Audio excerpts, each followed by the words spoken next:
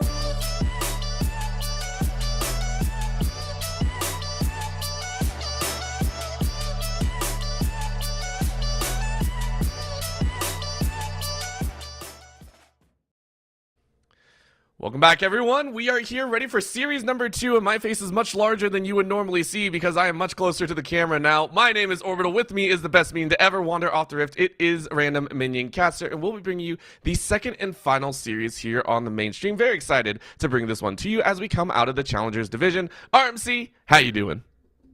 Doing well, and we came out of the Challengers Division. We're hopping right back into it. It's Challengers Pacific Frontier here, and we've got ourselves University of Montana Maroons face up against, oh, this one's a long one, California State University Dominguez Hills Cardinals. I'm just going to call them the Cardinals from here on out.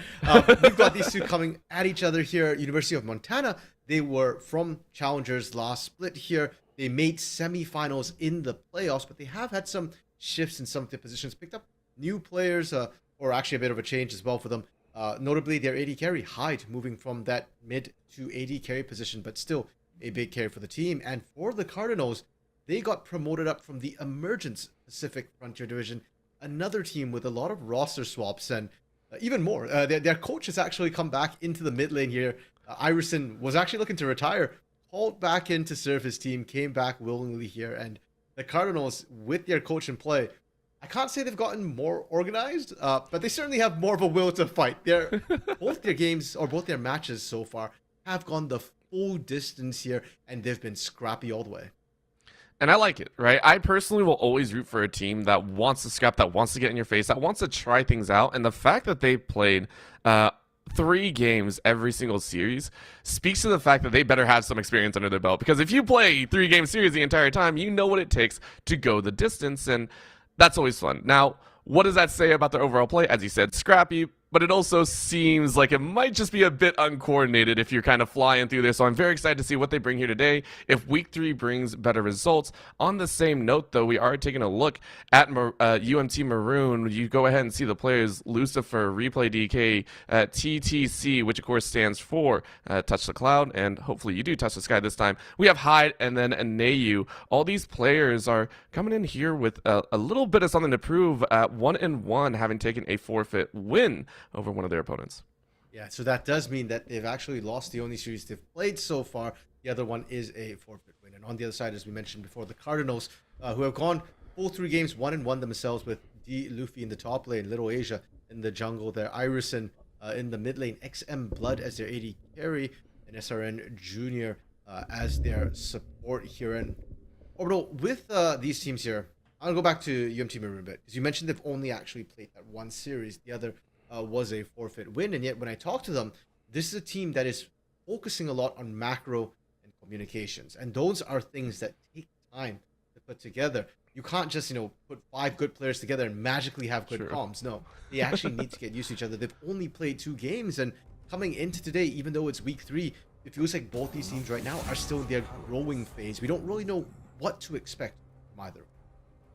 It's going to take a little bit of time, and we'll see what they can do here as we are into Champion Select. Now, granted, we'll be trying to give you all the down low of what they're going to play here, as both these teams also have some very unique champion pools, and that in itself brings a lot of fun to the table. I will always say that I like unique, I like fun. My favorite champion ever, Vigar, is currently getting a buff, so I mean, my cheese pick is now going to become very meta. At least how I play him. So, which is run int, and then it's like the boss special or something. But we do go ahead and see some interesting picks here. Lucifer picking up the Nasus, which was actually a counter to the Orin pick. So you can already see UMT bringing out some very, very unique styles here. Yeah, even though UMT is looking to play macro and communications, that does not necessarily mean meta. They're willing to swap things up here. So at least the top side of the map, Fiddlesticks, Nasus. I remember the last time I saw a Nasus, I think it was Emergence Division.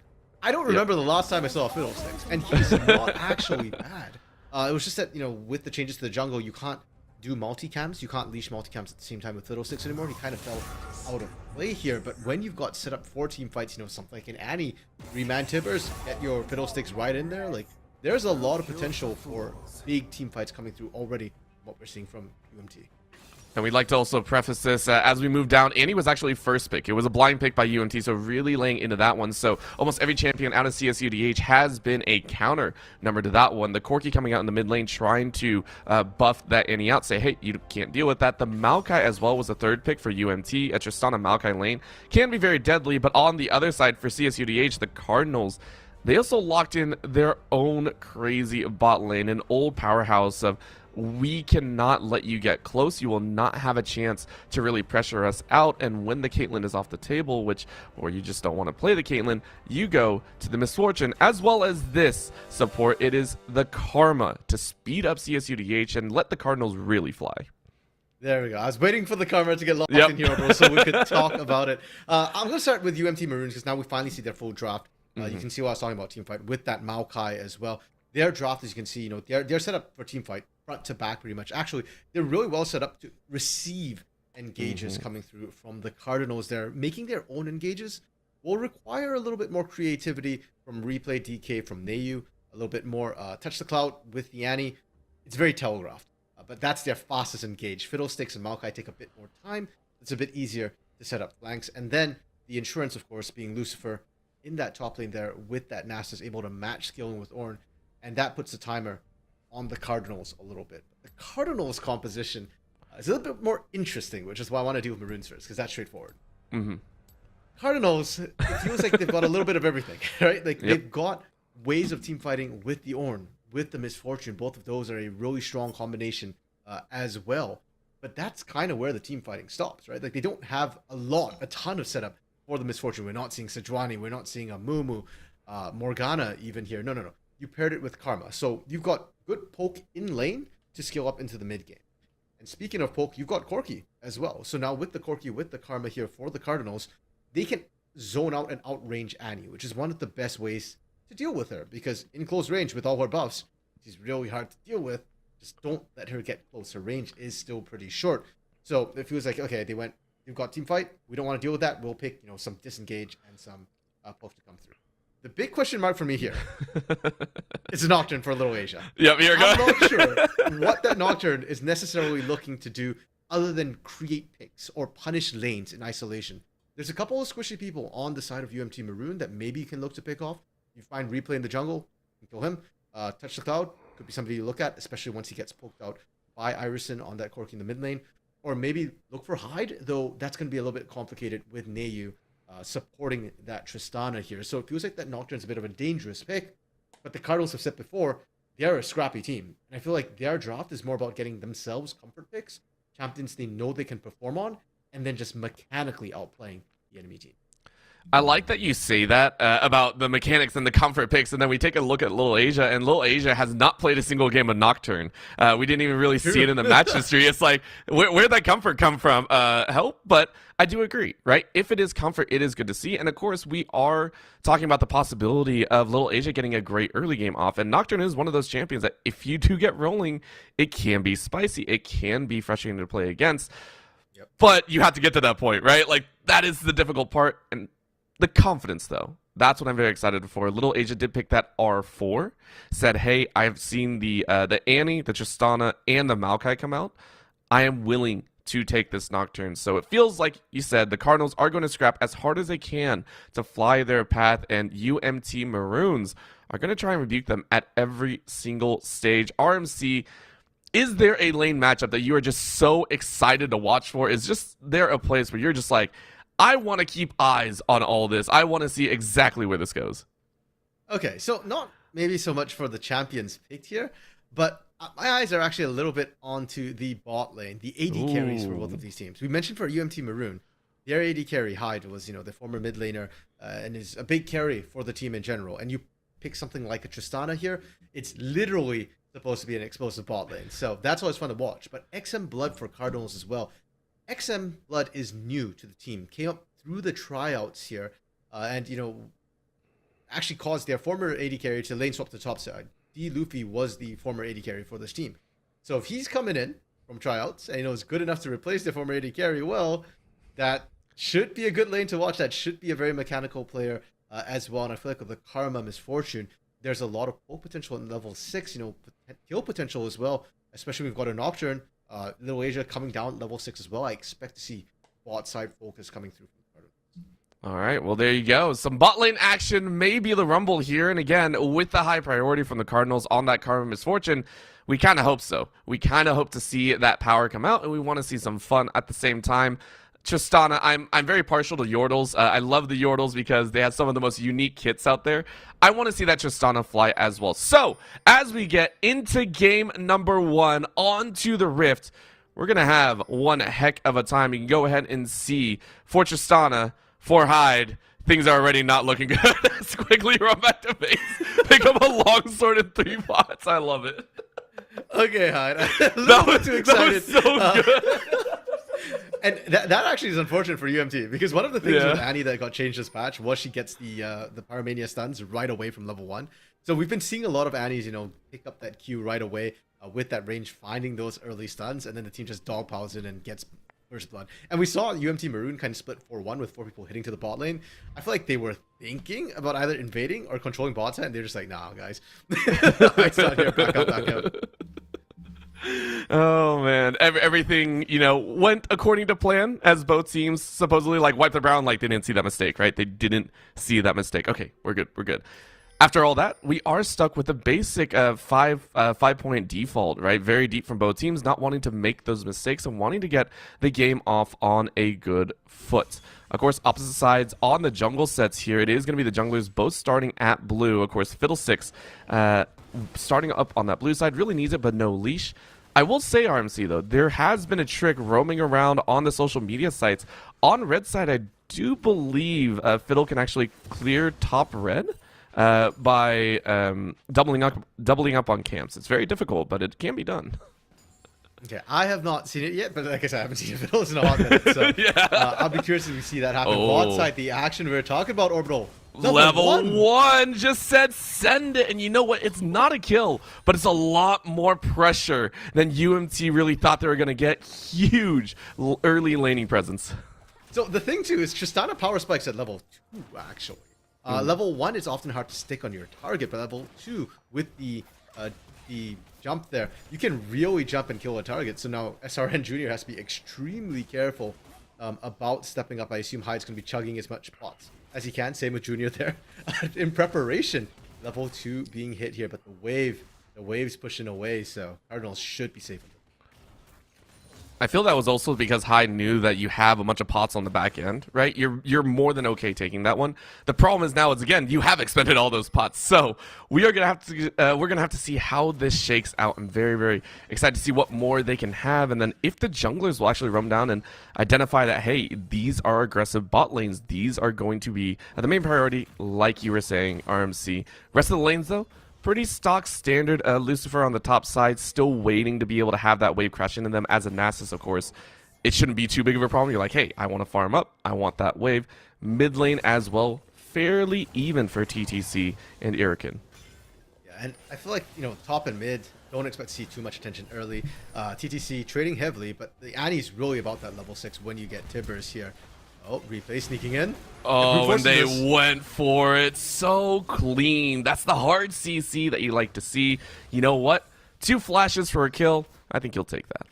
Yeah, and this is why I kind of thought both teams should be focusing the bot lane. That is the most volatile lane, especially if you're the Cardinals. Your other lanes aren't going to be doing much till much later in the game, but it is replay pathing down. And you can see that communications that UMT was talking about, right? They forced it right away. Now, TTC still has flash. Not even worried they're answering back onto Little Asia with that wave there. But yeah, I want to go back to that bot side because replay. With the Fiddle, you want to sneak into the bush setup. They had the push, they had the way to walk in, but they were like, no, we got this. Nay, you just go in. We can just run at them. They had to burn flash for replay, but it's worth it. And you can kind of re-gank Junior. XM Blood died so fast that he still has both summoners. So that one's a little bit hard to gank, but when Junior gets back down, flash is still down for another 2 minutes. And for XM Blood, the only thing that you're really happy about is you just didn't expend any summoners, right? You still have your own flash and heals, so you're just like, you know what? I'll take my small wins where I can. But I gotta agree, that bot lane is going to be so devastating. Another thing that you can say, hey, the first blood kill went to Nayu, right? It went there, so the Tristana not able to gather as much. And of course, right now, it is still up in the air how that gold is going to be used, especially with a massive minion wave pulling into you. XM Blood just like, all right, listen, I have some time. I'm gonna ricochet some bullets. And hey, for XM Blood as well, he didn't miss much CS either. So true. I didn't get the kill and didn't get the CS advantage. It really isn't too bad there. It's really just the assist gold, which has been converted to a pair of boots basically, upgrade over XM Blood. So the ability to kind of go in, get aggressive, move in and out. Now, Orbital, we were talking about the other lanes a little bit, and we said that the others want to scale up. The NECC point of focus here is going to be TTC in that mid lane for UMT. Almost level 6 with that Annie. That is sort of when she spikes to kill. Oh. Yes, that is a spike. In the bot side, though, Nayu hopped in as Hyde was hopping out, and it ends up Hyde eating most of that damage. Did go ahead and buy up refillables as well, so really banking on those early fights. The refillables is always kind of fun to see on an ADC. It's just like, listen, I'm going to fight as hard as I can, but looking at that poke, XM Blood starting to land a bit more and starting to lay down the pain. Yeah, so it also means like, hey, I'm intending to recall a lot in this lane here. Yeah. So you can tell that, UMT, they are all in for this bot lane aggression. And if you're going to do that, I expect you to be calling your mid laner, your jungler down as frequently as possible. Speaking of mid laners, TTC, you can see level 6 on the screen.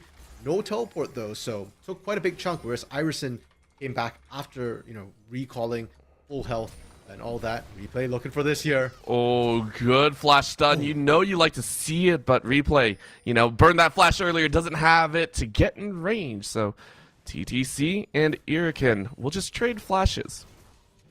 Yeah, Iverson, good flash there. It is down, so they trade flash or flash and the interrupt onto TTC as well. And look what else they're doing. They've called up Junior and Little Asia. Little Asia not 6 yet, doesn't have the paranoia for the dive. Lily's just like, come on, one more minion. Please, one more minion. I want to... Oh my gosh. Urakin, I know you wanted that kill. It was just a hair off, but it would have looked cool if you got the kill after that. Very, very close. Oh my gosh. Playing with fire. For TTC there. Yeah. Literally, I mean, hey, that's Annie, right? That's what she does. She does survive for now, so kind of worth. I'm just kind of looking at the lane states, right? Iverson canceling those backs. So it's kind of 2 waves now that TTC is going to miss. And look what else has got them. This pressure over the dragon. Oh. Hyde came so close to getting that kill, but level 6 being hit by Little Asia means that they can turn this fight. Of course, the suck is coming out. The Fiddlesticks trying to drain everyone of HP.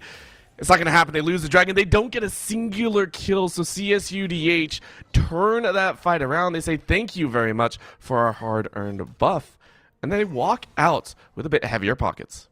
Oh dear, Orbital. UMT, a bird in hand's worth 2 in the bush. They went chasing for all 3 kills and ended up getting none. They just needed to choose one target and focus them down. Like you said, Cardinals, they get away with that one. Dragon, the kill, and they don't drop anybody off the back end of it. That's a great situation for them, especially when we consider how their composition operates here. Early game is not their forte. They're going to get a small spike in the mid game, and then a bigger spike, around that level 13, 14 mark when Luffy starts to give those ornaments over, and when Iverson is fully online with 2 completed items. And the thing for them as well, Iverson following up with the rest of the team, it is the fact that the more scattered these fights are, the better it is for the Cardinals, it feels like, right? This is a team that, as you said before, really does want to scrap, really does want to kind of get in and about. I reckon, though, the burn is there. The bear slaps are real. Willing to take the... Oh my gosh. That was a lot of damage for Irakin to take, but going back to what I was saying, it does feed into the fact that the more CSUDH are able to get these kind of scrappier fights, the more it bodes well, right? They don't want that massive team fight. They don't want that level 6 to kind of blow up back in their face.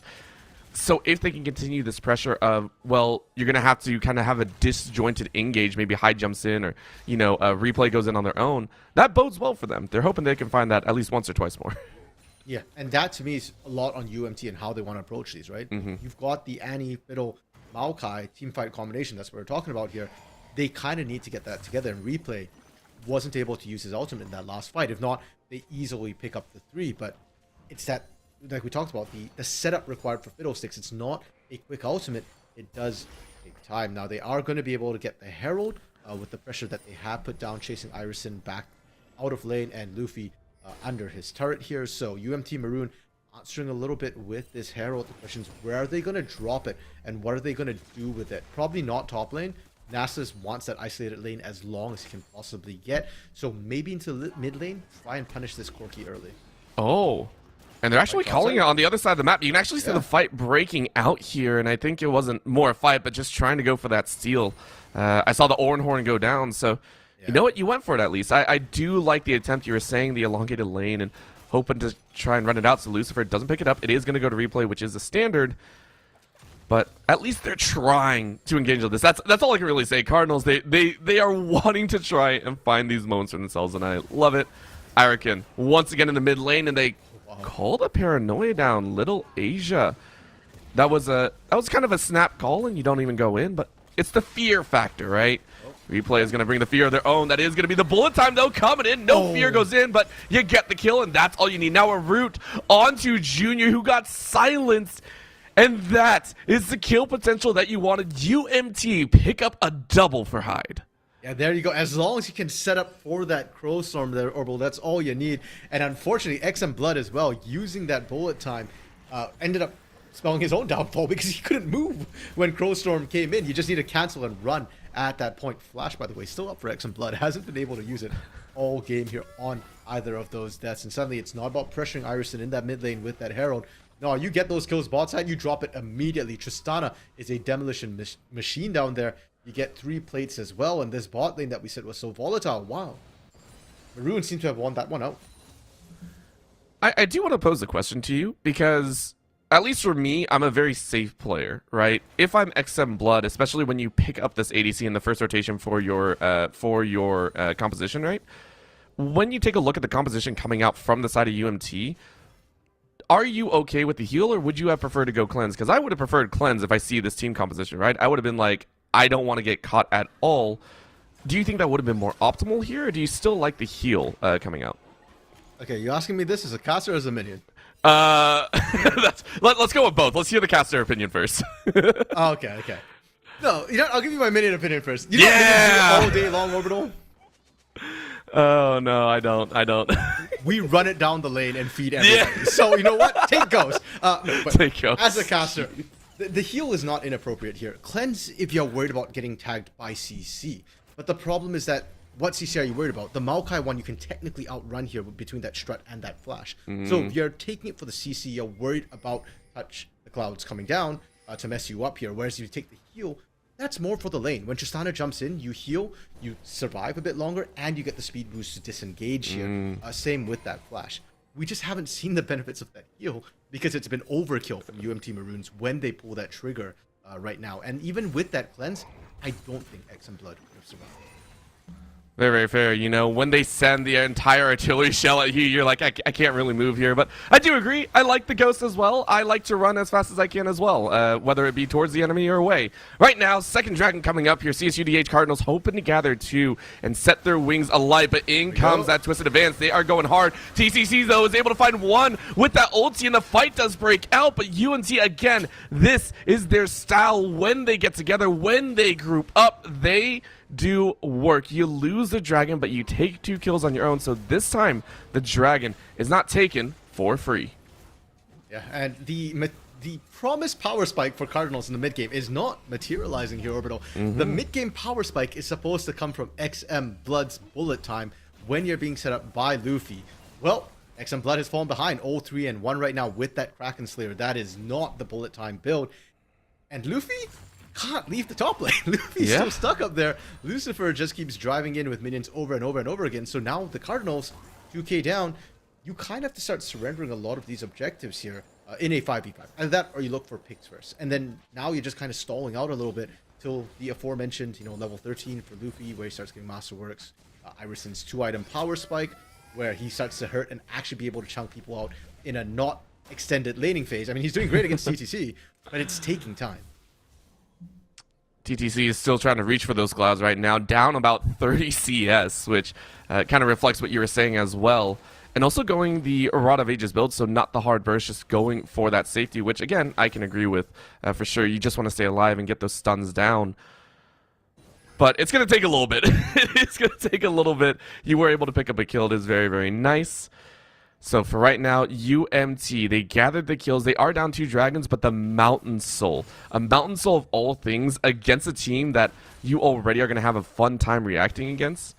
If you get those extra dragons on top, all of a sudden, those engages from CSUDH are just going to be, just a gentle swat across the face. Yeah, they don't actually have... The damage profile for Cardinals is kind of rough, especially into the Nocturne Yeah. as well.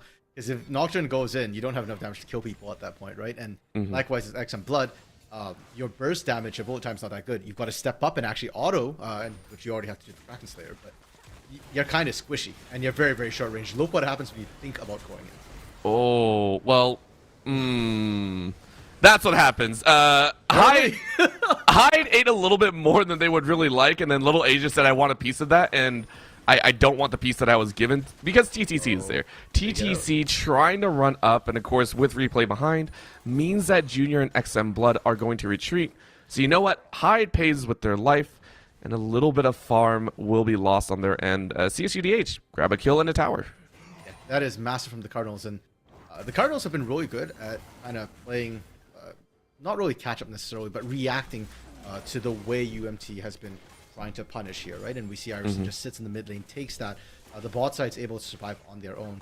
Massive for them as well. So despite the fact that they're down kills Orbital, they are up turrets and dragons. So all the intangibles. It's really weird because we're setting up the game. It's like, oh, UMT Maroon, they're looking to play macro and communications. Well, they're winning the micro. It's the Cardinals who are actually winning out the map objectives.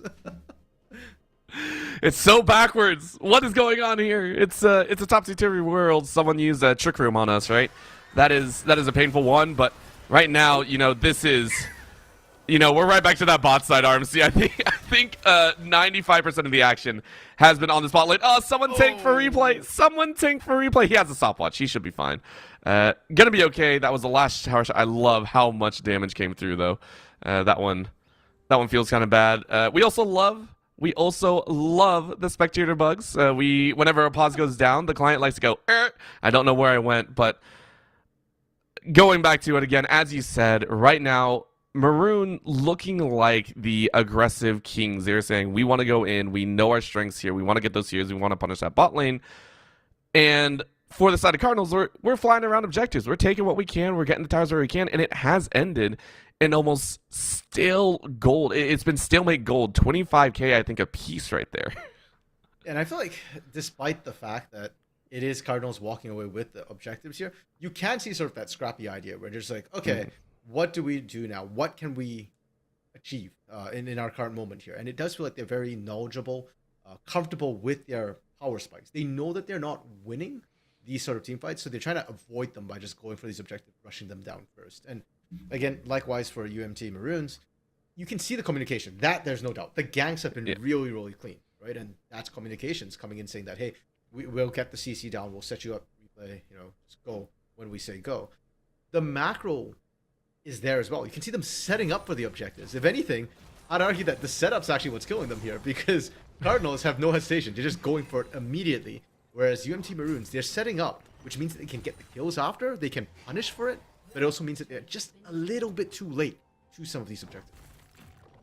When you're trying to make sure that your ladder is steady before you step on it, that does tend to happen, which I agree with. So it's safety over the gamble of kills.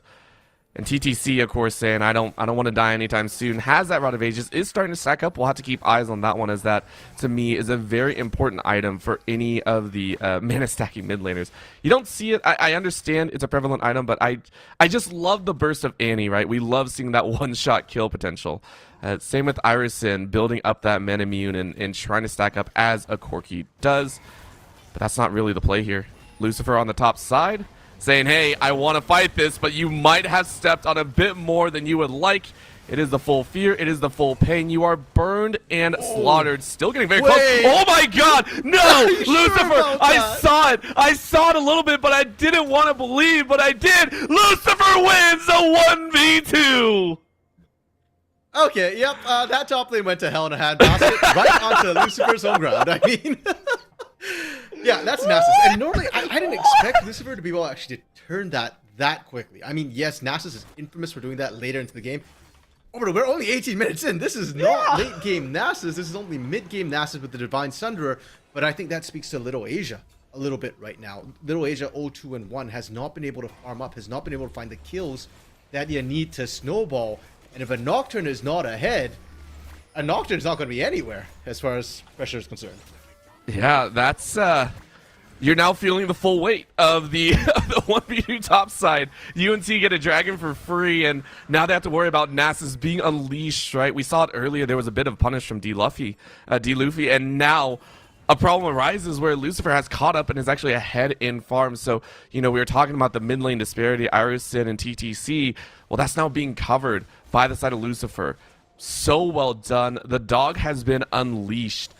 I'm terrified to see where they want to send this Nasus next, whether it be on the top side to farm up a little bit more, or whether it be into that bot lane, which it does look like it's going to be there, as again, no real objectives to be taken on that bot side.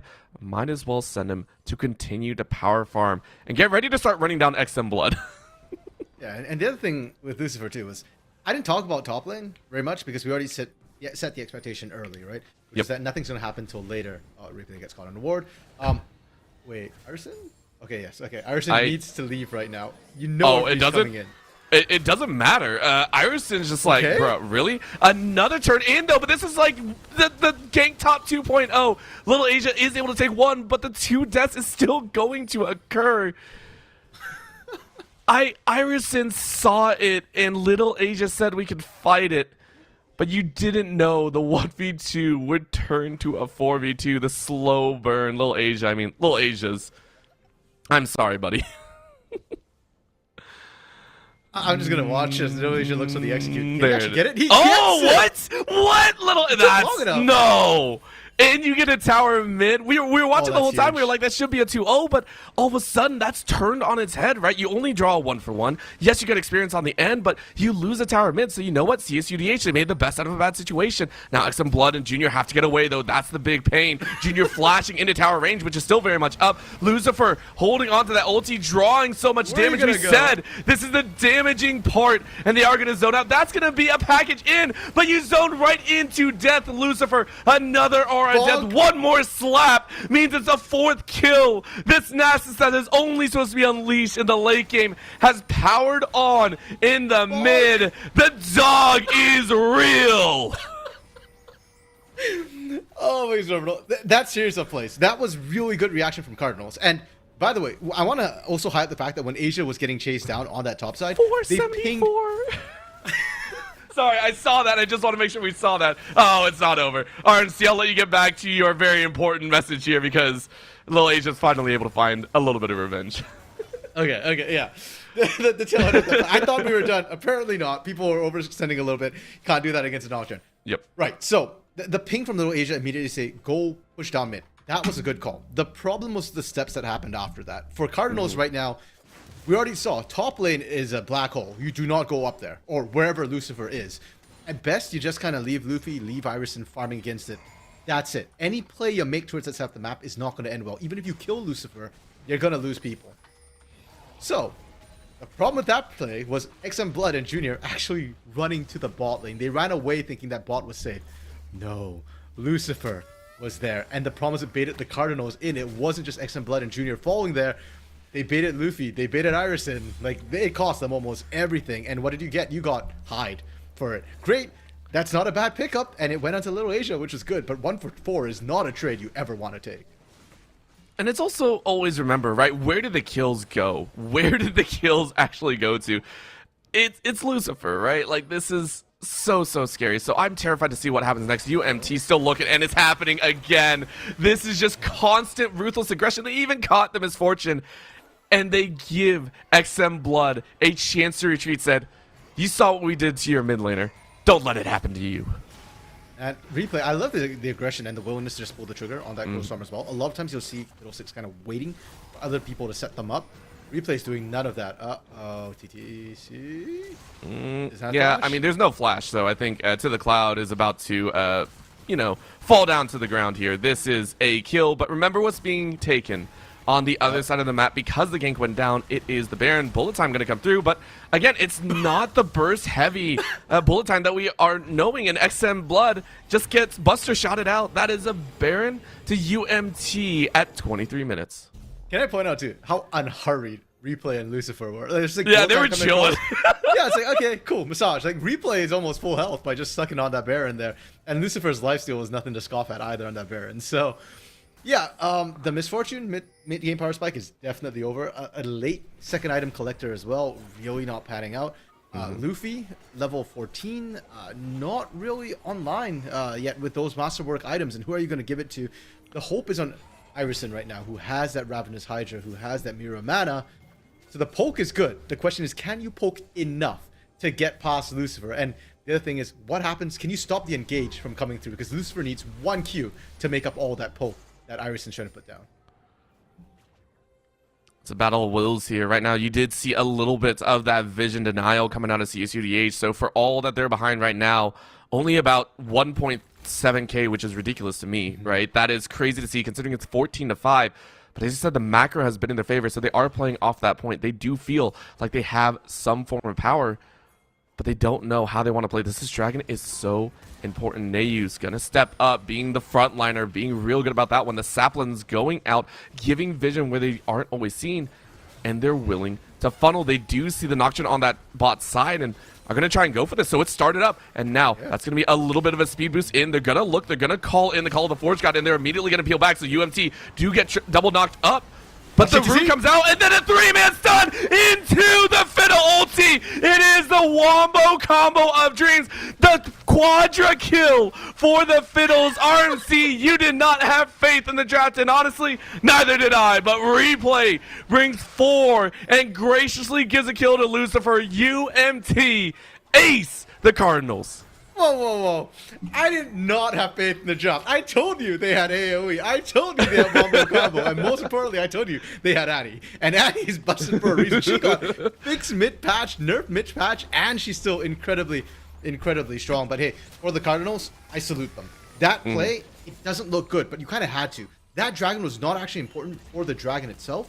It's more important to determine whether or not Cardinals can do anything for the rest of this game.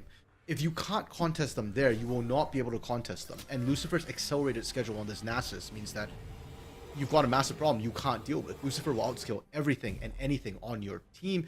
You can't match him split push. Cardinals had to make that play. The problem was they turned off the lights for UMT Maroon, but they didn't have lights of their own. They lost track of TTC there. And TTC, the moment that flashes up, Annie is a problem. Beautiful 4-man stun that time.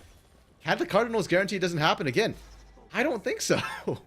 Yeah, because, again, that wasn't even the start of it, right? Yes, TTC and Replay were the big openers, but we have to give credit to Nayu as well, right? The ulti rolled through. It's slow burning, and inside of that darkness, it does get lost in the jumble. The Twisted, the Wild Growth, it actually caught 2 in the front line, and it felt like CSUDH were actually scrambling to try and help them out. So many things that they have to worry about, right? So many different points of impact that I can't even blame them for losing track of TTC, right? Like, I can't sit there and be like, you guys should have kept track of this, Andy. There's so much going on, and UMT, their aggression has been so on point. We now see the fully stacked Doran's, fully stacked Darksteel, not Doran's, my brain doesn't want to work, as Replay is now just a beast, and because of that, they are free to push any lane they wish. A 4-1 setup without Baron in that top lane. To me, the Darksteel is just icing on the cake. I'm much more fascinated by that Zhonya's Hourglass, because that's when Replay knows he can start diving and making those really risky plays, because your team's ahead.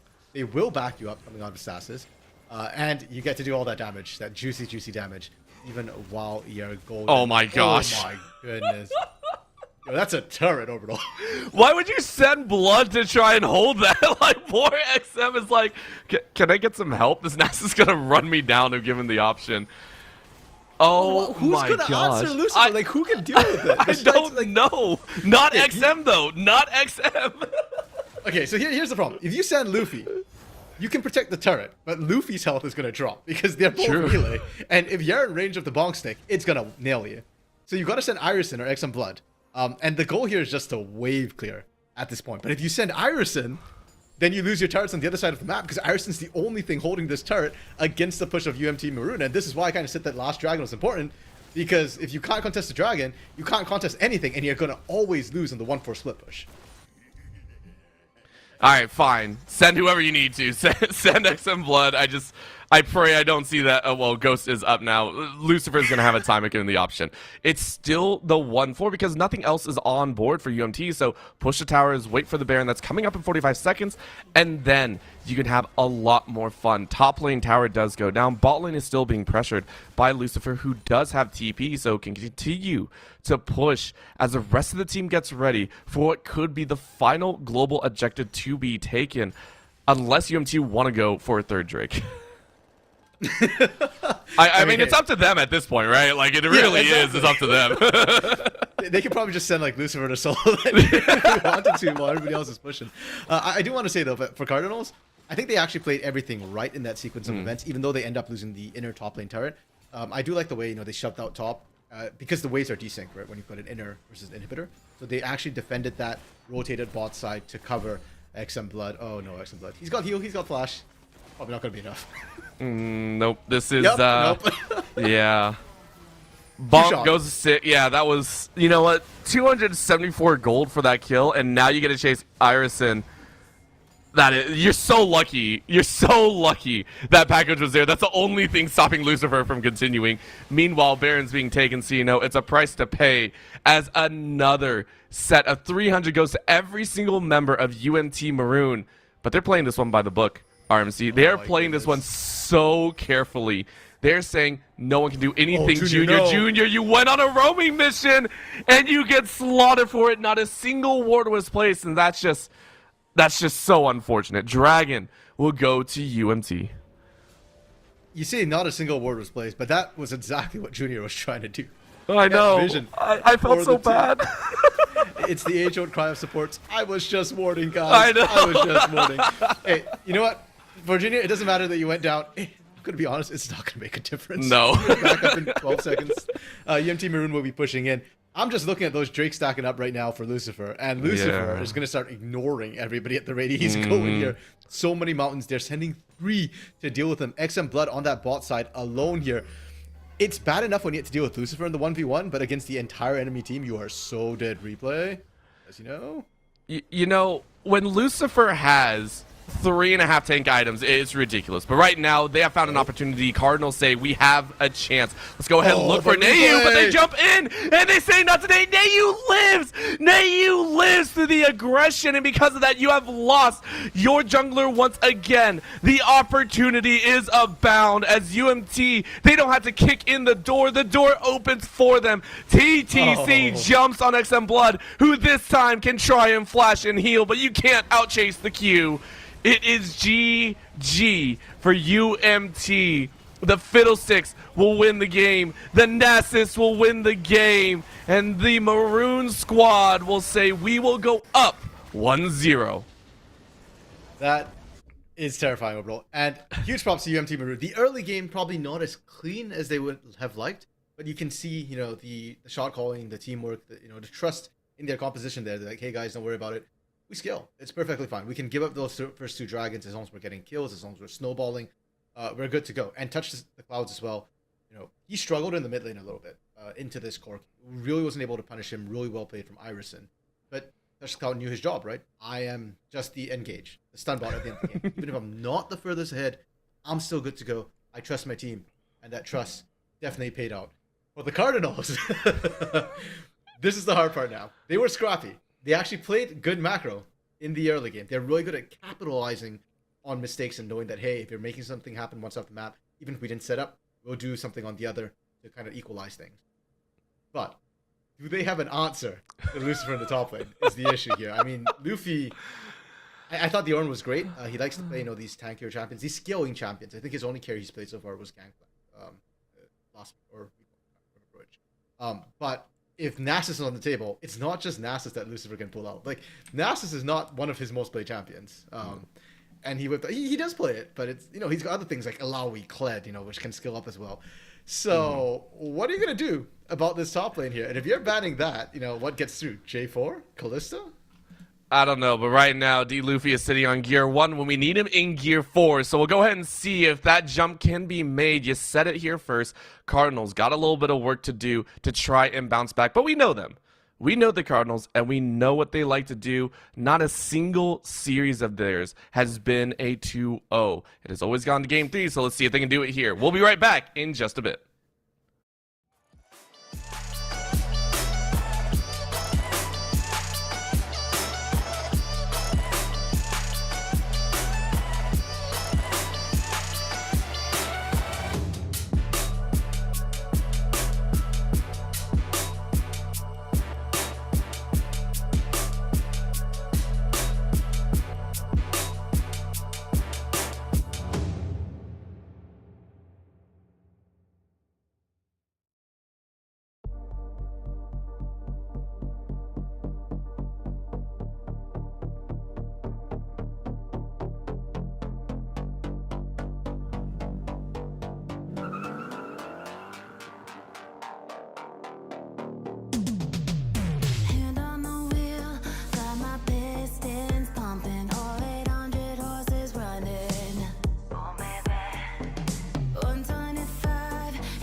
much from a new world I'd never known.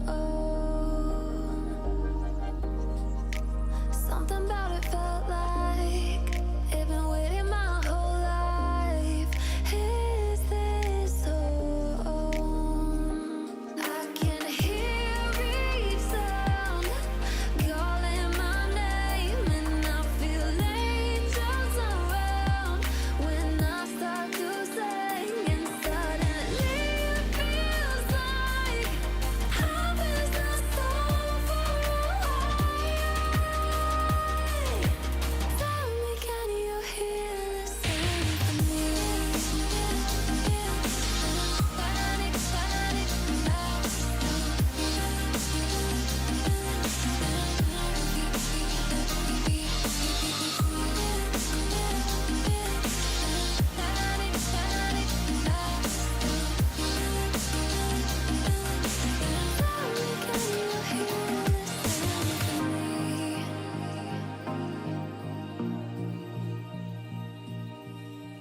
I can't help but think that it's meant to be, that I'm finally right where I'm supposed to.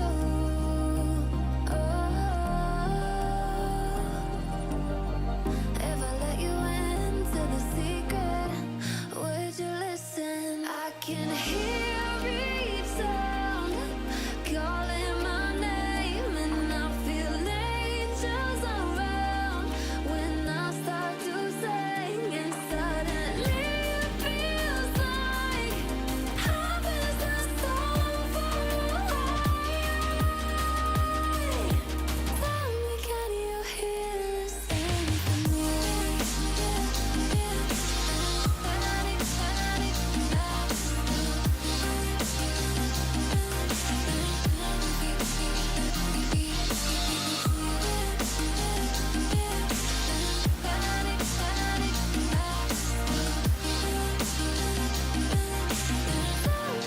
you hear the symphony? And before too long, I found where I belong. I can hear it, I can hear it, oh. I can't stop the rush, every note I touch. I can feel it saving me. Tell me, can you hear the symphony?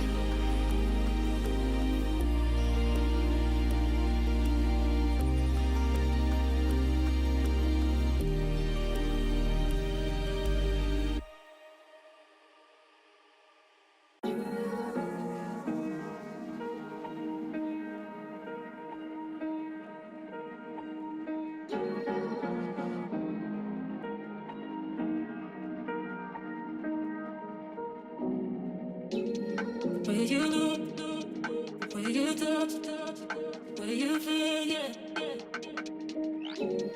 Where you look, where you touch, where you feel, yeah.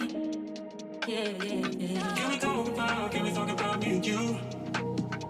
Can we talk about the truth? I wanna know, I wanna know.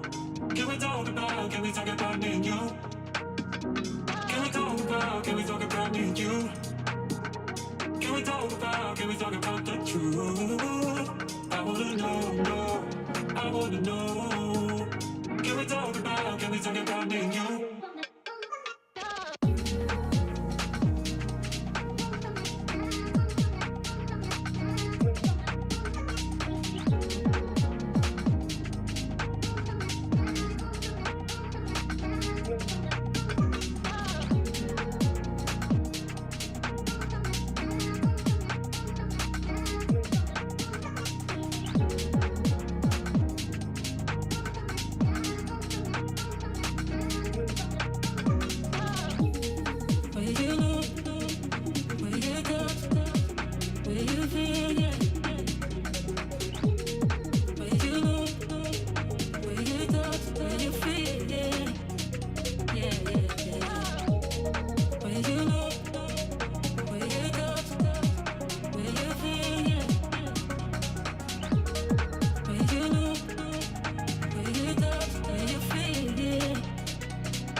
about me and you? Can we talk about the truth? I wanna know, I wanna know. Can we talk about me and you? Can we talk about me and you? Can we talk about the truth? I wanna know, I wanna know. Can we talk about me and you? Will you know? Will you touch? Will you feel? Yeah. Will you know? Will you touch? Will you feel? Yeah. Yeah, yeah, yeah. Will you know? Will you touch? Will you feel? Yeah. Will you know? Will you touch? Will you feel? Yeah. Yeah, yeah, yeah.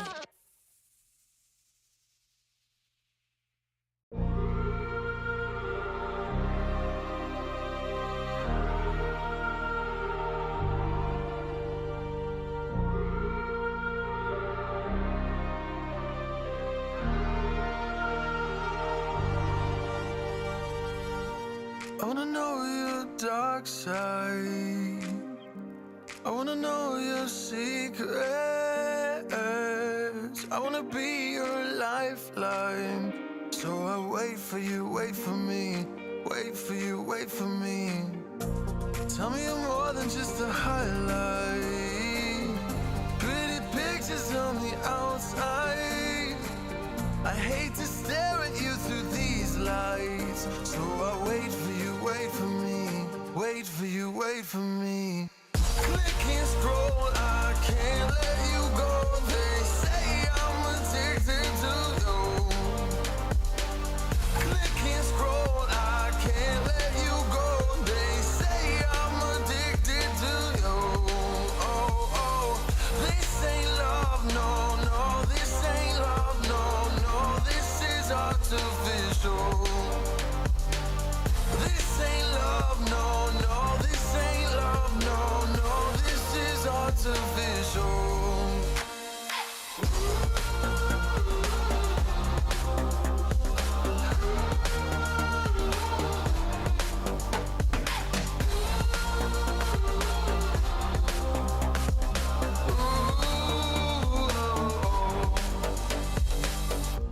I wanna know you inside and out.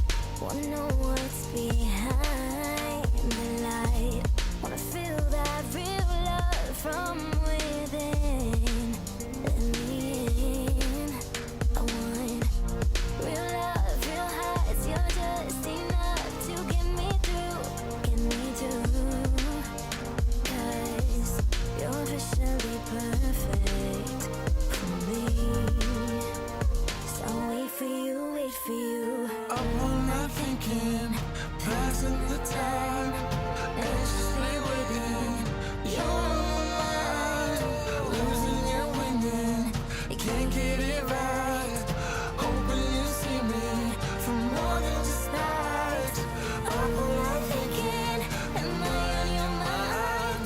Will you come meet me and change my life? This love could be deeper. Just Thinking, will you love me? click and scroll, I can't let you go. They say I'm addicted to you. Addicted to you. Click and scroll, I can't let you go. They say I'm addicted to you. Oh, oh, this ain't love, no, no. This ain't love, no, no. This is artificial.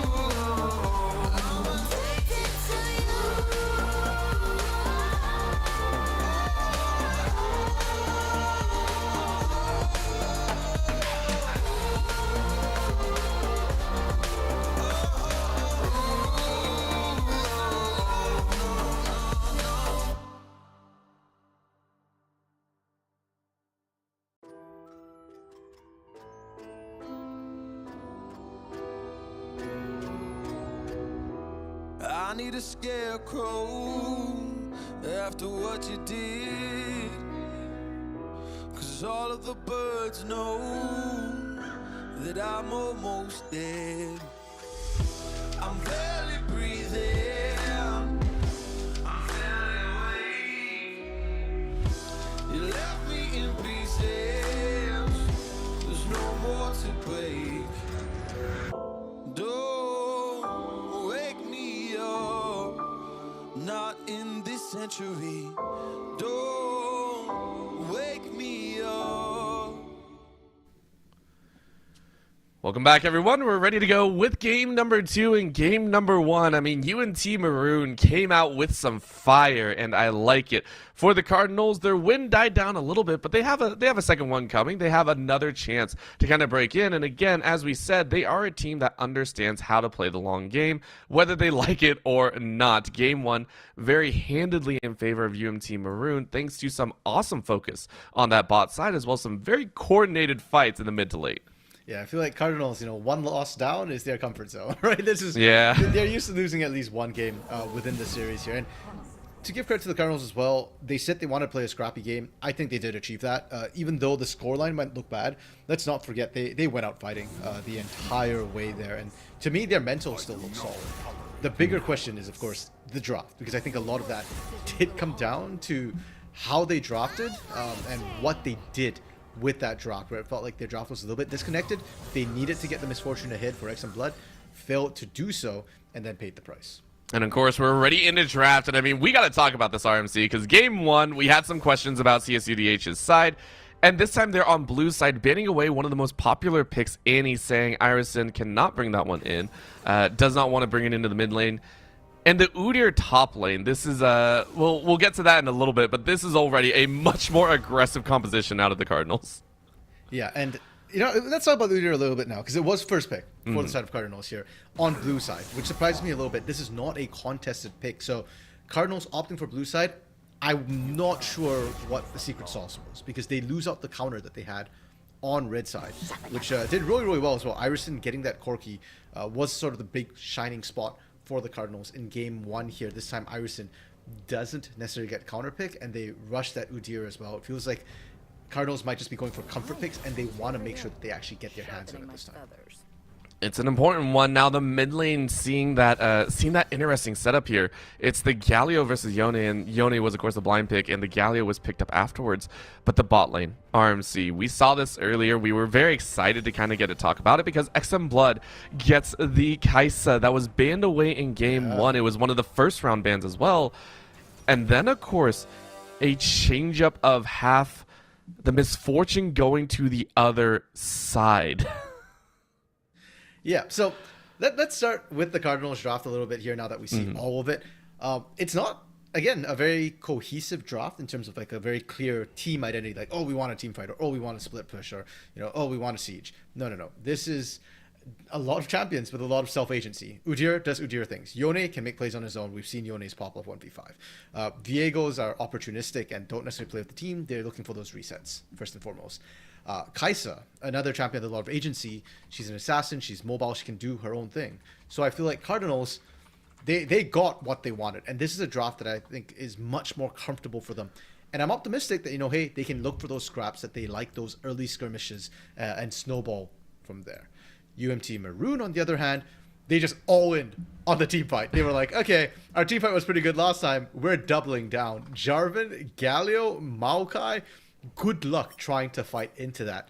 The caveat, of course, to this composition is that misfortune here. The one that, we saw XM Blood struggle to pilot here. Misfortune, and I want to say it's not XM Blood's fault either with that misfortune. Misfortune, very immobile AD carry. She does rely on her team. You need to set up for her team. The team now is there set up for Hyde's misfortune. The problem is the laning. And I said this last game, I will say it again this game. I think bot lane is going to be the key in the early game. Both teams need to focus down on it. If you can shut Hyde down like they shut XM Blood down, then I think Cardinals have a way to get into this game, because a lot of that damage relies on just that misfortune.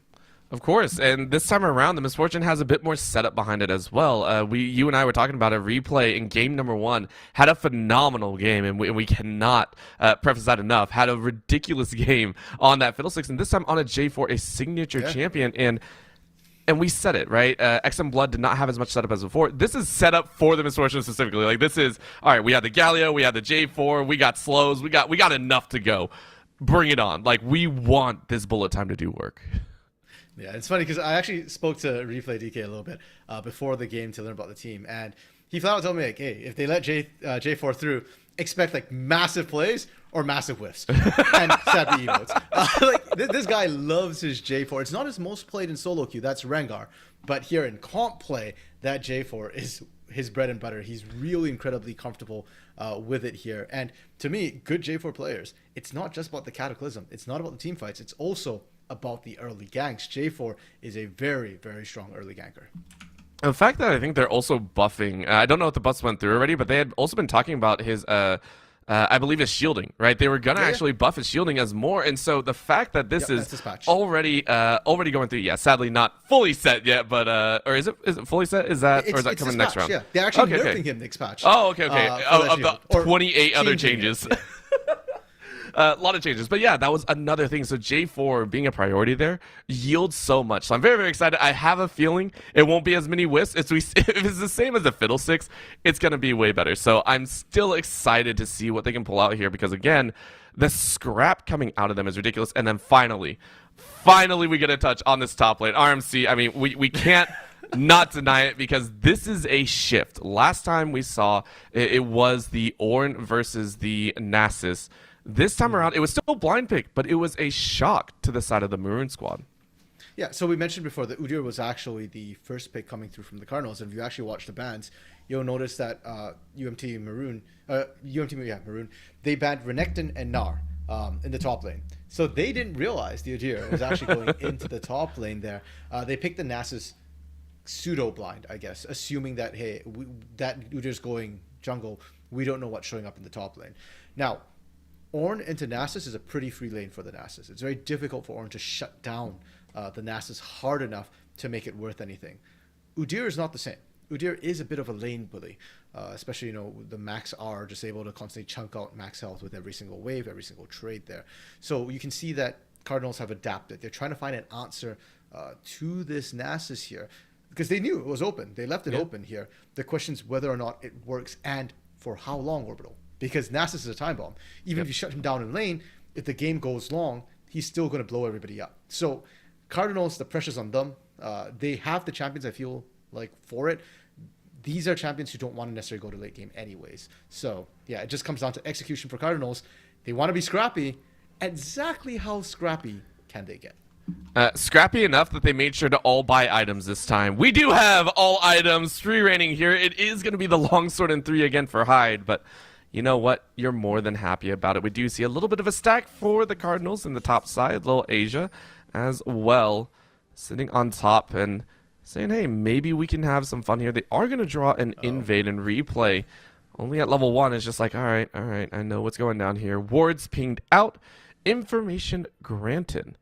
As we are going to see that stock standard, I think, opening. Little Asia this time on that Viego, which is another one that we didn't really get a touch on, I think, as much, but a little bit more power behind it, a little bit more versatility than the I'm going to dive in and no one can stop me. I feel like Viego is pretty simple, right? Press R, execute, reset, Gober. Fair. Yeah, okay. Yeah. All right. I'll leave that be. Man, I just want to have some fun with that one, but I'm sure Little Asia will have lots of fun if he can get resets. That's also true, but we are going to see, once again, so this is also the second time that Lil Asia has actually opted out of buying potions. So, that is I think, chunking out to try and get refillables or try and get a little bit earlier jump on the items when you have enough lifesteal to save up. But still very nice to see, as well as no Moss Stomper this time. Yeah, Scorch Claw actually incoming here. So wanting the additional bit of damage makes sense to me for that Viego here. You're not worried about tanking here. And you could actually argue for Cardinals, most of them don't really care about tanking, right? Like your Kai'Sa, your Viego. It's all about the burst damage. It's all about those skirmishes here. to come through. And speaking of skirmishes, Irison in this mid lane already. We did say that the Yone was blind into the Galio, but let's not forget, Touch the Clouds, he's actually role swapped from jungle here, so I don't think he's fully developed his mid lane pool a little bit. And I think the Cardinals have correctly identified that and said that, hey, we're going to pick this Yone after we banned out your Annie. And with your composition, we don't think you've got a mage who can deal with it. Galio isn't being picked here to deal with Yone. Galio is being picked for the composition to continue setting up for that misfortune. Well, they did say we'll leave that mid lane on an island and we'll now chase into the mid. Lucifer actually had this happen first time as well, but last time it was at level 6. This time is at full on level 2, and they do dive under. That is going to be the burn. But no, you get the trade. Lucifer makes it happen. You know what? You lose first blood, but you get one in return. You'll take that. Okay, that is so unfortunate for Luffy here. Let's not forget, patch 13.3, turrets actually got a boost to their damage right from the get-go. So that dive is kind of dicey, kind of rough to pull off now. Replay looking for this here. Oh, well, they're looking a little bit. That is going to be the taunt, but it's too close under tower. And they're still going to look, so they do get the flash out of Irison. And you know what? I'll say that's quite a few wins across the board, but Lil Asia is here ready to go and can't dodge out on the flash. You do have red buff, so you're going to do a slap and a flag and drag, and you are good. But what a hectic early game. What a change-up it feels like from game number 1. It's not the bot lane. It's all on the top and mid. Yeah, and more importantly, Little Asia is actually getting stuck in right away this time. Last time it was Replay making early moves. Little Asia just wanted power farm. That really came back to bite his lanes. This time he's doing much more on the map to facilitate his lanes. Oh, TTC? TTC.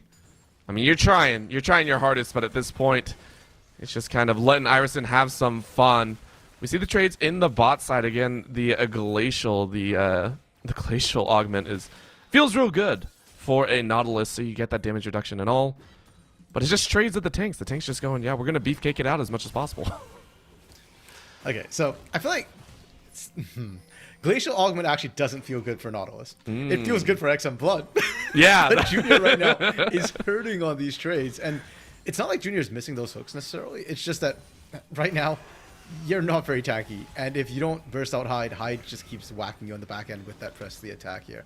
Lucifer in this top lane. Already, Orbital, this is a big change up from last game. Last game, Ornn and Nasus just sat and farmed for like 15 minutes. Like, nothing happened. Their health bars didn't even get low. Like, I was watching to see if it happened at 6. Nope. Like, they were fine with it. This round, they are trading very, very heavily. And somewhat worryingly, Nasus is not winning these trades. Luffy is going down here, Orbital. I am concerned. Yeah, this is also Luffy's opting to trade into minion waves. So I don't know if Lucifer is doing it intentionally, but a huge thing that they always talk about laning is, right, utilizing those minions to your advantage, trying to make sure that you let the minions do a lot of damage for you. And it feels like Lucifer is dancing that appropriately. However, Luffy is also having a great time. You know, it is an Udyr, is going to heal up a little bit, is going to sustain a decent bit, but the CS numbers are getting out of control right now. It is going to be about 10 CS and more picked up for this Nasus, and with Replay now cycling through the jungle camps, was on top side in case anything went down.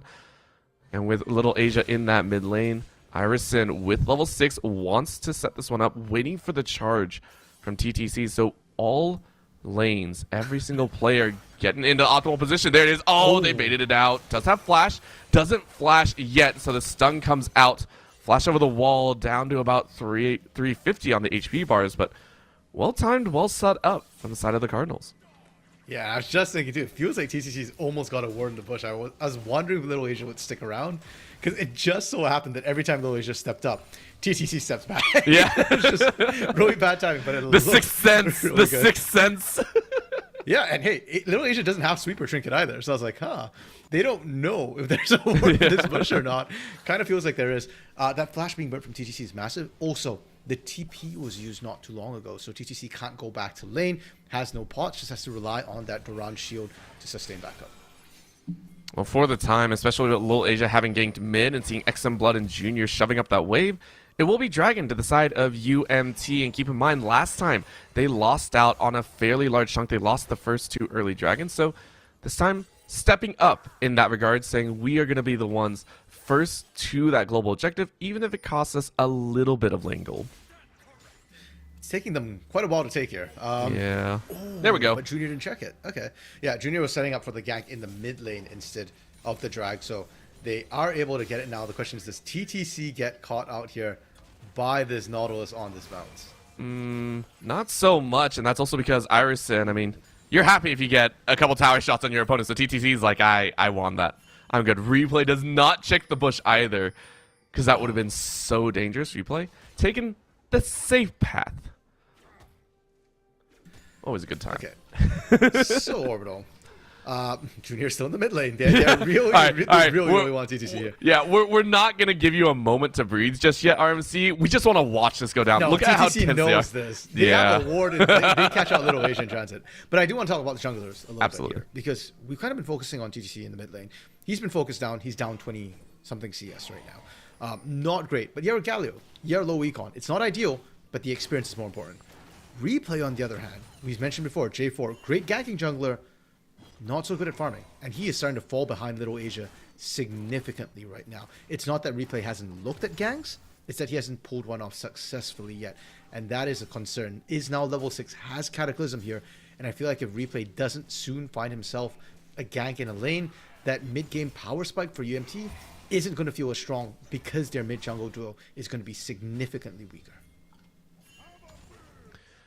That's one of the things they have to think about. But right now, they're saying we want to fight this one out. Gets a taunt down, but Replay waiting around for that shadow to come back. And again, everybody's coming. Irison saying, I still got flash, but we are going to solo you out. They get the section up, but that's going to be the ulti back out. Taken very low. The burn. The burn might take him. The burn might take him. No, it's going to be okay. But that leaves Junior in a very rough situation because Lucifer decided to come down and fight on their own. That's going to be the taunt not really landing, but Lucifer said, I don't care. What is this? Lucifer! Lucifer does it again. Now up 3-2. You know what? You die, but you give so much to your team. UMT continue to make the Nasus relevant in the early game. Yeah, that's not a dog, man. He got some wolf in him, Lucifer up there. And huge props, because not only does Lucifer get those kills, but, and we already said he's a massive win con. He's a problem. Luffy is going to be raging about that. But he also gets Replay on the board. We were just talking about Replay falling behind. Those assists are massive. Replay doesn't die, gets to reset, gets to go right back to the farming as well, gets to catch up with Little Asia. And even better, the cherry on the cake here, Junior picks up the kill onto Lucifer. The support for the Cardinals. This is really rough for the Cardinals as an early game goes. Oh man. D Luffy is like, why are you making me come back to this lane? Like, what the heck is going on here? Merc Tread's being set up as well, so Lucifer is on track to be an absolute monster right now. Irison waiting and hoping to do some more work, was able to pick up a bit more CS, still about 25 ahead. But this is now the danger. You are now not in full control of this lane because Replay is a little bit more in line. It is going to be that danger of, do I have to be worried? Do I have to be worried about getting ganked on my own? Yes, my jungler has been on my side for a majority share of this time. But I don't know if we have the max amount right now, though. A little bit of a catch out on the bot side. CSUDH are looking, but they're calling in the big fight. That's a 3-man knock. The bullet time to come back across. It may only land on one, but it's enough. And now they get XM Blood, who has flash, and once again cannot use it. This is disaster for the side of the Cardinals. Their wings have been clipped more times than one. Oh, Cataclysm just came up here, Orbital. I was waiting to see if Replay decides to dive in, but as you said, the wings are clipped. Kaisa's down. You don't need to find those kills in Orbital. We talk so much about Cardinals. They've got the agency. They've got the scrapping team they want. Well, UMT's coordination is showing right now with how they are playing this. We had concerns. We had questions about the lack of damage, about how dependent they were on Hyde here. But hey, if everybody's going to dogpile and protect Hyde like that, it works. 1-0-1 for this Misfortune and a 20 CS lead. You know, one team fight that doesn't go your way in the early game, it's understandable. Two like that has to be demoralizing. I don't care what anyone says. It is hard to bounce back. Excuse me. It is hard to bounce back mentally from a situation like that. So close in the team fight aspect, and you just have a rough time. And, so that's a very interesting thing. If Irison had not blocked that, I'm pretty sure they would have gotten the pull on TTC. So that's not on Irison. I don't know if that was intentional from TTC. No, it wasn't. It was just, it was the abilities, right? Like, that's just kind of how it panned out. yeah, when you go for that punch there, you step back a little bit there. There's nothing Iverson can do about it. He can't get out in time there. So again, if it's planned from TTC, absolutely genius. Will get out with the flash. Oh, the flash that you didn't lose last time comes in handy in this mid lane Galio. For how much pressure, by the way? Little Asia has put so much pressure towards this mid lane. It has not yielded as many results as you would like. Iverson is still 0, 0, and 0. Yeah, and TTC is 1-0 and 3. That 0 right there is massive. Little Asia is going to call for that dragon, though, and this time UMT, they are not in position to contest this one. No heroes entrance available for TTC, and Herald was taken by replay there, so not at all in a position to try and fight this dragon for Herald trade. Yeah, the Herald's good in the pocket of replay, but RMC for all compositions to get this soul. I love it. Both teams went for a scrappier game 2, and Riot agreed. It is Infernal Soul to play for both of these teams. They say they want more blood across the board. I am excited. Yeah, and I'm trying to think like who this really benefits more, because for Cardinals they have a lot of damage, so of course Infernal's going to feel good. But I almost feel like this is Riot backing UMT here, because I am still worried about lack of damage, but you know, if you have that Inferno, it helps a lot with Hyde there. You can kind of overcome a lot of that. You're not worried about, you know, being useless at 30 minutes waiting for Lucifer to skill up in, you know, 40. That's at Lucifer's accelerate anyway, so kind of we don't know what just happened here, but game just froze up, so hopefully we get right back into the game here and don't miss too much coming through. Yeah, you know, the game even said, listen, guys, listen, there's a lot of heat going on here. We got to cool down a little bit. We got to ensure that all the action plays out appropriately, because I want to see the Cardinals bounce back. You know, I said it earlier, you know, it's hard to have that mental, you know, I tend not to think too much about the I want to say the static things, right? Kills give gold. That's static. You know, the situations occur. It's the mental, to me, can bring a lot more to the game that we don't get to see often, but it reflects in their gameplay. And we know Cardinals, they want to bounce back. We know they like to scrap, but where does that come from?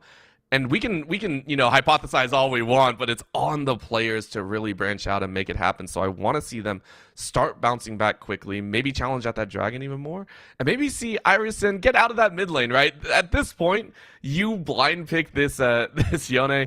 I want to see it start doing work outside. I want to see it start getting those last breaths. I want to see, not last breath, I want to see those ultis just land, cause some problems for just about everyone. I mean, Cardinals opted for blue side, so they blind picked both their solo lanes by choice. That was something they opted into by side selection and by blind picking or first picking that Udyr as well. Now, mental-wise, I'm not worried about the Cardinals. Nothing in their gameplay so far has shown me that they're cracking. Like, I'm not seeing plays where they're kind of just running it. It doesn't look like they're tilted. You know, the plays are solid. The problem is just that UMT Maroon seem to have found their hands a lot faster in this game. And so it's UMT Maroon just playing better to survive. And this is, again, the risk of playing these sort of like just high agency compositions without a cohesive identity. Because if you fall behind, it's very hard to get back into the game here. And then the strategy just becomes, oh, we just need to play better. We just need to, you know, find picks here. That's about the only way that Cardinals really have to get back into the game. And they are trying. They are hard trying right now. So we'll see what they can do right now. We are about a minute more into the game. Again, I love Spectator. It's so much fun. Huge shout out to our prod, by the way. It is Peta and Shiro on production for us. They have done an amazing job here, giving us so many overhead views and giving us a chance to take a look at this potential fight. As we do get a flash forward, Junior doesn't actually get the stun, so it takes a lot longer than they were hoping. Nayu, though, gets routed under the tower. Because of that, we have to have a chance out. That is going to be the knockup, though. This is a fight executed by UMT and ended by UMT. Make it another, as the Nasus came in and had a blast top lane, though. It is going to be D Luffy at least taking one, but Luffy looked around. His crew is dead. And the tower will fall as well. UMT take 4 and a tower for the price of 1. But no, Orbital, these are not equal. Lucifer goes down in a 1v2. And we had said before, you go after that dog, you pay a price. One way or another there. And Little Asia goes down on that play topside. Bot was a 4v3 for UMT, the team that is already ahead. And that was why the bot side was a 4 or 3 for 0 on that bot play there. And UMT they're so patient. They were sat in that bush. When we came back, you said we'd fast forward in a minute. They were already sitting there ready to go. TTC has Hero's entrance, and Cardinals, like we said, they're trying to make the plays here, but it's starting to feel like, okay, I'm not going to say it's tilt necessarily, but they're trying to rush it. They don't have the setup. They weren't tracking where the members of UMT were. You weren't going to win an equals numbers fight, much less one where you were down a man and couldn't actually reach Hyde. There's a difference between tilt and desperation, I think. And the line is very, very thin, I will say. But that felt like desperation, right? Jumping forward, trying to find it, and now they're finding another desperate attempt. Nayu, though, gets a great slow on everyone. The rest of the team follow up, though. So it will be a solid kill granted to CSUDH, but that is all it's going to be. A little bit surprised that Replay didn't even try and go in and save them. Granted, probably wouldn't have succeeded, but considering that they committed the teleport as well from TTC, feels like the first time, we've seen a bit of a lapse in communication. Unfortunately for Cardinals here, it's not going to net them anything. Great, you got a kill, but you got into Nayu. No bounty there. No objectives to take either. Dragon coming up in 45 seconds here. That wasn't available. Cardinals couldn't even set up vision to try and make a play on that. And frankly, even if they could, I don't fancy their odds into team fighting that UMT has. I don't either. It's really just, at this point, it's on, I want to say the minimalistic duty, right? It's, all right, we're not going to get the big things. Start slow, right? Build up the building blocks, which is get the kills, get the slow, or get the easy gold, which in their opinion would be just minions and kills. Take what you can get, right? Because we do say if a team is behind, you take any scraps you can get. So, a kill, hey, it's something that you're quite happy about. Right now, though, we are seeing D. Luffy get a little bit better of this top lane once again and actually get back in the CS lead, even though the kills are completely in unfavorable positions. And this is, again, a recall, though, to game number 1, where D. Luffy is stuck in this top lane, cannot get out of this lane to really do anything with the rest of the team. Well, hold up. TTC kind of baiting Little Asia a little bit here. There are teammates nearby. There are teammates, but one's really, really low, and because of that, you can't help out. Lil Asia loses the flash and a lot of HP with Dragon on the board.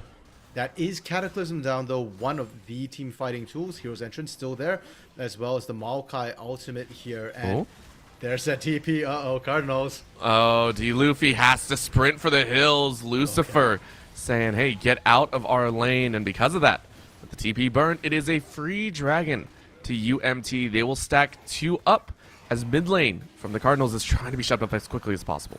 Yeah, this is also still very, very risky. If they can find and engage a pick right now, as long as that bullet time is up and available, yeah, sure, there isn't the Cataclysm, there isn't the Maokai Ultimate to lock you down, but you don't have a good direction to run, it's really, really scary. So Cardinal's not able to find anything of that Dragon loss. Now, Orbital, I'm going to go back to something you said earlier where D. Luffy is still stuck in top lane here.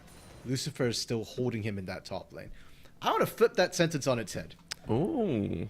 Lucifer is still stuck in the top lane with Luffy. Because Luffy's job right now is to keep Lucifer up there. You saw what happened when teleport come down. Luffy goes down. Great, you stalled out the Dragon. Lucifer comes down, and UMT Maroon instantly get the Dragon. Cardinals cannot fight that. So the best thing Luffy can do right now is to lock Lucifer in the side lane. Yes, it's a ticking time bomb, but at least it's not one that's exploding on the rest of your team right now. It's only you. You are the sacrificial lamb, and because of that, we are seeing that Herald being taken. Lil Asia is able to pick it up, but do they want the fight afterwards? No, it's a knock-up into the bullet time, and Luffy will fall. The dog, we were just talking about it. Well, the Caretaker has been annihilated, and the dog is off his leash. XM Blood burns both the flash and heal, and Hyde tries to heal right after. But they did work. It was so good. It was an idea, but the Cardinals, once again, they get the objective, but the cost is too great. They're not only going to lose 3, but they might lose Baron, as the rest of UNT Maroon are saying, we're going to take it off a spawn. A 20-minute Baron. And for sure they can take it. Look how fast that's going. That is going so quickly for a team that is between the levels of 9 and 12. It is gone in less than 20 seconds. Baron is in UMT Maroon's hands. You know, bro, we said that UMT kind of lacked magic damage, but they don't lack magicians because they just made that Baron damage. But that's the price you pay. And for Cardinals, unfortunately, I think part of this comes down to, we talk about the fact that they're a very scrappy team. We don't doubt their ability to fight, but sometimes the decision making doesn't look very set up. And unfortunately for them, you get Herald, but because it was so close, they weren't. I wasn't expecting, to be honest, that Baron was going to spawn. I completely forgot about that. And unfortunately, Baron spawned, and UMT Maroon's like, hey, we're here anyways. Let's take this. And I'm going to be honest, even if Baron didn't spawn, it's not a winning trade for Cardinals, because you take Herald to take turrets. If UMT hadn't taken the Baron, they take mid lane turret instead. And if you're just going to straight out lose a turret, at best you consider that Herald sort of an equal trade, a 1-for-1. Yeah, you can argue there's objective bounty, but I'd also argue there's no guarantee that the Herald takes a turret. The most you get is what, 75% of a turret? I think is all you get. That's really all you're looking at here. And I mean, the rest of UNT are taking that on the fly. They are not worried at all. They take the top lane. Tower mid lane is still being pressured. The dog is still on the bot side. And we know what the dog can do, even in a 1v2. I don't think you're going to have a great time. Baron minion, you have 4 out of 6 minions here. Junior and D Luffy are the ones stuck trying to hold that one off. But it's enough. They are going replay. Grom's just like, bro, let me live my life. That's going to be mid lane going down very quickly, but Lucifer is now going to get jumped on. Does the dog get his ulti off? Yes, he does, but the damage is actually quite good. But you went into tower. You made a fatal mistake. 3 bops is what it takes, and Lucifer takes another solo kill. How many times is that, Orbital, where Little Asia has died to Lucifer in a gank? Like, that's Too many. Second time this Too game? many. Third time this game? Just this game, yes. Just this game. Yeah, and it happened like once or twice last game too, right? Like, Yep. It's... Oh my gosh. here's the other disgusting part about Nasus too. If you fail a gank, Nasus is lifesteal. And you can see Lucifer's health going back up. So Irison's not even going to benefit from the pressure here. And while all that's happening, of course, top side now is a 3v2. Junior and Luffy doing a great job just wave clearing. TTC's just pushing that mid side as well. And XM Blood is struggling to hold. I feel like XM Blood, every time like we hit this point in the game, like 20 minutes, it's XM Blood on an AD carry who's under-leveled, underfed, trying to hold off a push, and barely doing so. I hate that that's so true. It feels so bad because at the same time you are trying to funnel gold in there, right? You're like, ADC, got to get you back on board. It's just painful to watch, as much as we hate to say it, especially against Baron. Baron and Power minions at like 23 minutes. So, with the Baron taking away with 15 seconds left, that'll leave 15 seconds of opportunity for the Dragon to be followed up on. Remember, this is the 4th Dragon of the game. This would be the 3rd if UNT are able to grab it, and Irison does not want to allow that to happen for free. Doesn't have Mythic, though. Went straight for the IE, which is, again, within standard, but it still hurts to see when you see a Mythic and then some on almost every member of UNT Maroon. Keep eyes on those ultis. Keep eyes on where TTC is, as this could be a collision for a finale. Wait, I actually am not sure if he does hit that IE 40% crit rate. With just the IE. That's right. There was a change for that, huh? It's lower now, so he actually might be in the threshold. But last time, like, it wouldn't work. TTC just playing with Luffy in this mid lane here. They're both kind of tanky, so it doesn't matter. And TTC might look on the outside track. He still has ultimate. So, yeah, Cardinals, I appreciate, I laud that they were trying to cut off TTC there. But I feel like if that's the play you're going to make, just dogpile TTC at that point. You're not going to be able to fight at the Dragon anyways. And if you don't have enough resources to TTC, you can't zone him out because of his ultimate.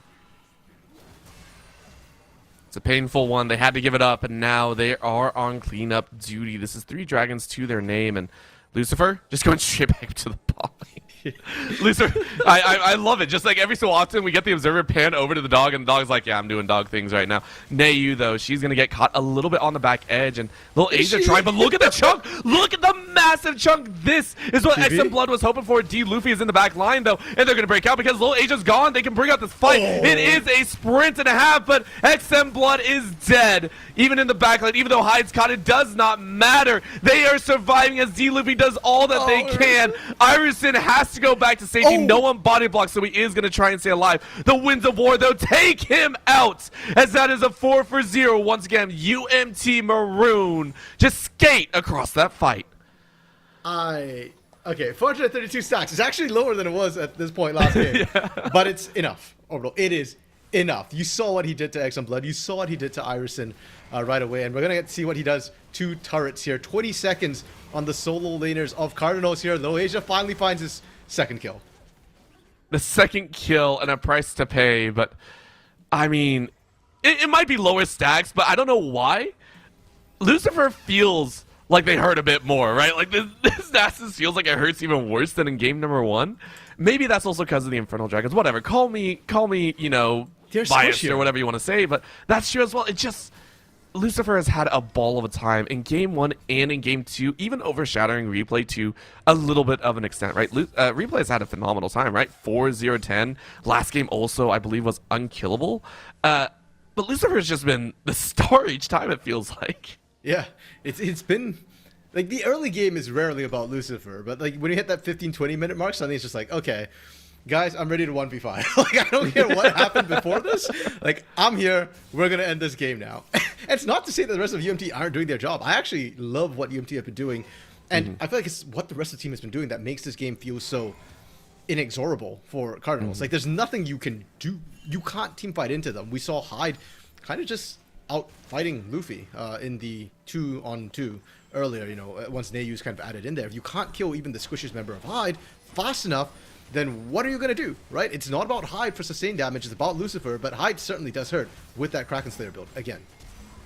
Oh my gosh. This is ridiculous. The fact that UMT are Burn. allowed to fight on 2 different fronts and still take a kill and hang on to Baron is ridiculous. It's showing how far ahead they are. This is one of the larger gold gaps that we currently see in this game. It's about 9k, and they're about to show it here. A bullet time across 3, and then a route to the back line. Irison's trying to do their best, but again, it's a squishy. The Cataclysm locks everyone in, and they catch Little Asia as well. It's My another goodness. 4 kills. The Baron, the kills, the Luffy running for their life. The slows might not be enough as Replay wants even more. It's a chase out as UMT soar to new heights and say this game is ours.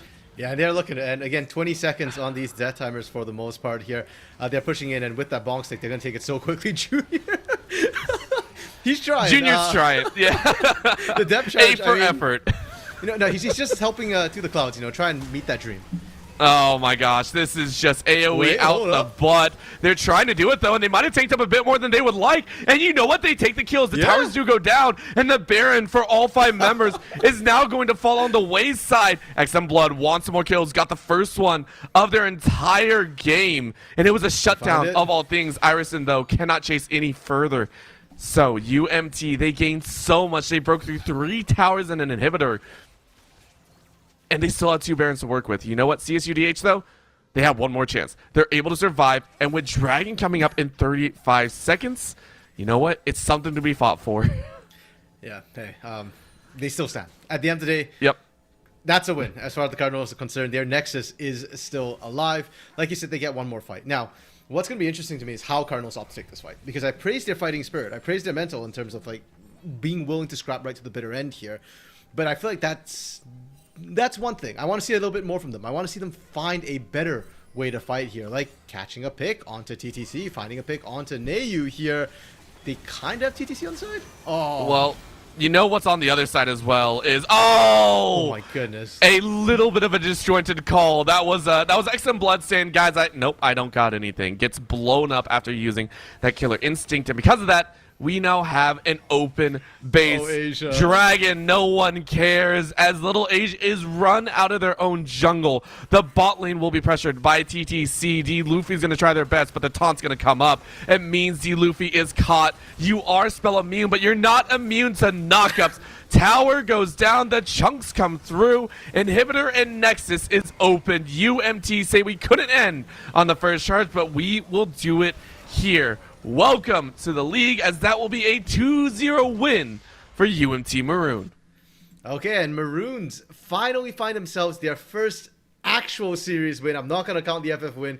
And Orbital, it looked good. A nice, clean 2-0 as well. And off a player who, you know, didn't necessarily catch my eye in preparation here. It felt like Lucifer back in week 1 was playing a lot more support or utility with Sejuani and Nar.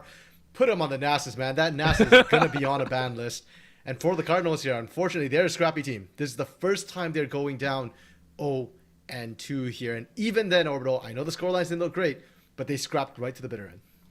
it's something to be said when you've lost your legs, your arms, and like any sort of weapon. You're still like, we're fighting. I'm gonna punch. I'm gonna try and like roll into you. Anything, right? Any sort of scrap is very important for that mental game that we talked about, right? We never saw their mental break. We never saw them break down, and I love it because in week 3 here we are looking forward even further, and these are teams that are gonna reach that halfway point, and that's when we got to see those cleanups happen. We got to see those teams really come together. I hope to see it. CSU, DH have consistently been a team that have given us glimpses into that future, so I'm very, very excited to see what more they can do. RMC, any parting words here? Because my gosh, did UMT Maroon give us a show? Anything that you'd like to add for the future matches for them? I think you called it. It's week 3, right? Like we're early on in the season, and Cardinals, they're a team that just came out from emergence. They're still looking to scale. They are improving. I have no doubt they will continue to improve. Likewise for UMT Maroon, they might have won tonight, but this is not their final form. So, Nope. Week 3, early days yet, and I always love seeing teams improve for playoffs. Of course, and that'll be it for us here on the League of Legends broadcast here on this awesome Wednesday night. Thank you so much to everyone who tuned in to myself and RMC, as well as Shiro and Peta on the production. Now, of course, there's going to be more action later on tomorrow and Friday. Tomorrow is Overwatch 2. Make sure to tune in there, and on Friday will be Rocket League, so please make sure to check that out. I'm going to send RMC back to the Rift. His friends did quite a bit of work in Game 1, getting that, that extra kill on the back for Lucifer. But we'll see you all next time, so thank you, and have a great night. You're just a ghost inside my head. You're just a ghost, you're never there. You're just a memory on my lips. 'Cause you're just a ghost inside my head.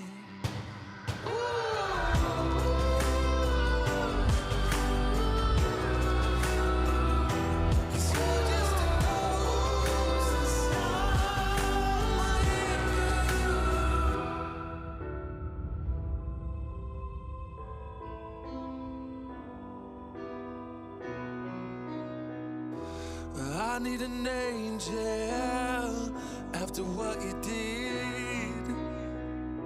'Cause you were the devil. You messed with my head. You lied to my mother.